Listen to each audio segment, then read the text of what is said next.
Pourquoi ma page Facebook n'est pas vue? Pourquoi je publie tous les jours mais personne ne commente?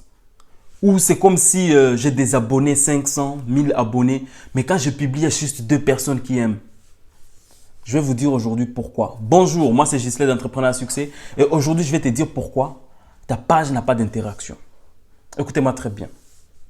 Une page n'a pas d'interaction si et seulement si les gens n'ont pas encore compris les fils conducteurs de ta page. C'est quoi les fils conducteurs? Ils n'ont pas compris pourquoi tu as créé la page. Quel est le message que tu veux passer? Si le message du lundi n'a rien à voir avec le message de mardi et n'a rien à voir avec le message de samedi, crois-moi que celui qui t'a lu samedi ne sera pas intéressé par ce que tu as publié mardi. Celui qui t'a lu mardi, quand tu publieras samedi, ça ne va pas l'intéresser. Donc, dès le début, c'est très important d'être dans un fil conducteur, c'est-à-dire ma page est là pour parler des vêtements. Ma page est là pour parler d'entrepreneuriat. Ma page est là pour parler d'entrepreneuriat, oui, mais dans une notion vraiment bien spécifique. Pourquoi je dis ça? Parce que je suis sûr que quand une personne me suit, elle restera captivée par les messages que je continuerai à partager toujours et toujours. Mais pour que cette personne puisse te suivre, il faut que toi-même, tu sois ton propre fan. Comment est-ce que je dis ça? Quand je dis il faut que tu sois ton propre fan, c'est-à-dire tu sois le premier à partager ton message. Je vois les gens qui font des vidéos ou les gens qui font des statuts, mais ils ont honte de partager leurs choses sur leur page, leur profil personnel. Et même si vous ne voulez pas que votre famille ou vos proches puissent vous voir, pourquoi vous ne les partagez pas dans des groupes qui traitent les mêmes thématiques que votre page ou le message que tu essaies de passer? Pour être vu dans des groupes, il ne s'agit pas de partager seulement. Parce que quand tu partages seulement, les gens croient que tu spammes le groupe, c'est-à-dire tu partages juste pour avoir de vues.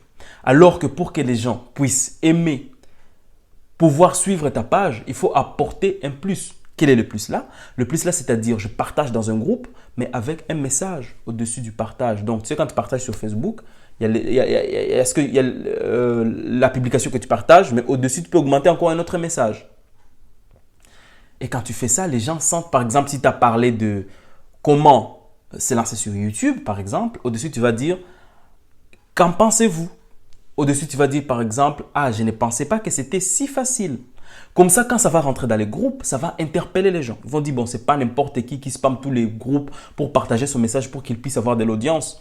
Mais c'est quelqu'un qui a envie de partager. Et dans ce groupe-là, quand les gens commentent en dessous, tu dois intervenir. Même s'il dit, ok, merci, c'était bien cool le message, tu dois intervenir, dire merci d'avoir suivi. Si vous voulez ce genre de contenu, allez sur cette page, il y a des bonnes choses. Mais une fois les gens qui sont dans des groupes comme ça te suivent, ils vont te suivre pour te soutenir, bien sûr, mais ils vont interagir si la suite de ce que tu leur proposes est dans la même lignée que ce que tu leur as dit avant. Je reste sur un point.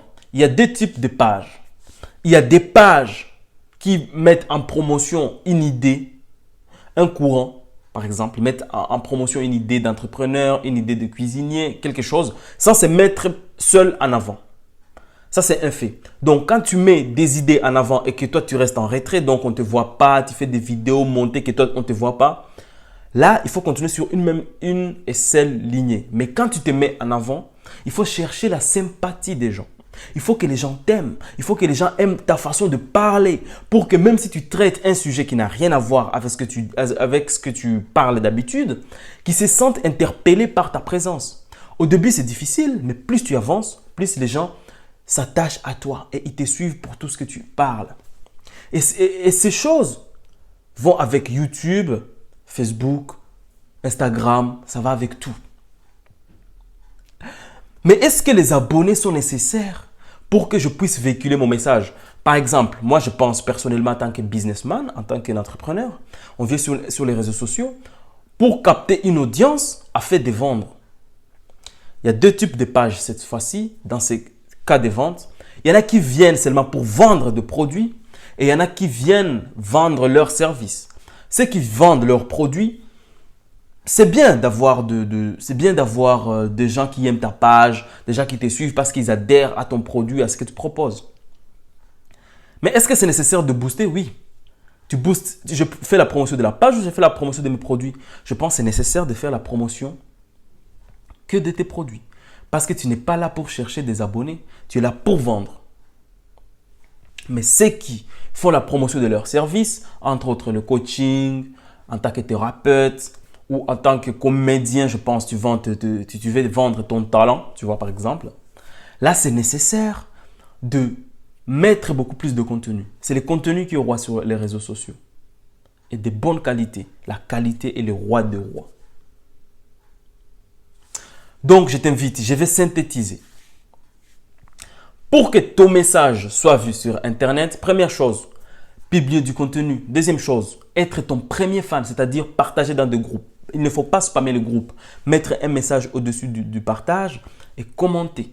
Ne partager que dans le groupe qui traite les mêmes sujets que tes publications. Troisième chose, il existe deux types de pages. Il y a des pages qui mettent en avant les idées. Il faut vraiment rester dans la même ligne de tes idées et ne pas aller à côté, sinon ton audience sera divaguée. Il y en a des pages où les gens se mettent en avant. Là, par contre, tu peux toucher presque à tout, mais là, il faut acheter la sympathie des gens. C'est-à-dire, je leur propose du contenu très bien, je reste dans ma personnalité, je parle très bien pour que les gens puissent m'aimer pour ce que je suis. Deuxième type de page que j'ai parlé dernièrement, ça sert à quoi? Il y a une page où les gens vendent du produit. Ça ne sert à rien que ta page soit trop connue, même si c'est déjà très bien. Là, tu vas faire la promotion de tes produits pour que les gens achètent. Ton but, c'est de vendre. Et en achetant, si tu vends les mêmes types de produits, mais même si tu changes de temps en temps, les gens te suivront toujours quand même. Mais ton objectif, c'est de vendre. Donc, ce n'est pas grave, même si tu as 10 abonnés ou 500 abonnés, aussi longtemps que tu as vendu 1000 ou 2000 produits, ton compte est là. Mais pour les gens qui vendent leurs services, c'est bien de se mettre en avant. Tu te mets en avant, donc il faut avoir beaucoup de contenu pour que les gens adhèrent à ton idée. Et même quand tu vas faire la publication ou la publicité d'un de tes services, les gens vont cliquer sur ton profil pour approuver ton expertise. Et comment est-ce qu'ils approuvent ça? En regardant tes contenus avant dont tu n'as pas fait la publicité ou parce qu'ils viennent de te connaître tout simplement pour gagner ta confiance. Donc voilà, ne médite pas, Ghislain, je n'ai pas des interactions sur mes pages si tes contenus que tu as sur ta page, ce n'est que des partages d'autres contenus. Si tes contenus sur ta page, c'est que des captures d'écran ou bien des photos téléchargées sur Instagram que tu amènes sur ta page, non. Il faut être original. Et même si tu vois ce que les autres personnes font, tu peux faire la même chose, mais tu le crées. Tu t'inspires. Tu ne prends pas des captures d'écran ou copier, non. C'est quelque chose qui nuit à ta personne et à ton business. Donc voilà. Si vous avez des questions, n'hésitez pas à m'en parler plus dans les commentaires. Je serai ravi de répondre. Et si vous êtes nouveau sur ma chaîne YouTube, n'hésitez pas à vous abonner et à mettre la cloche. Je ne sais pas c'est là ou c'est là, mais abonnez-vous, mettez la cloche pour ne pas louper mes futures vidéos sur... Je vais vous apprendre comment vous allez faire connaître votre page Facebook et comment vous allez générer des ventes grâce à vos pages Facebook. Merci et à très bientôt.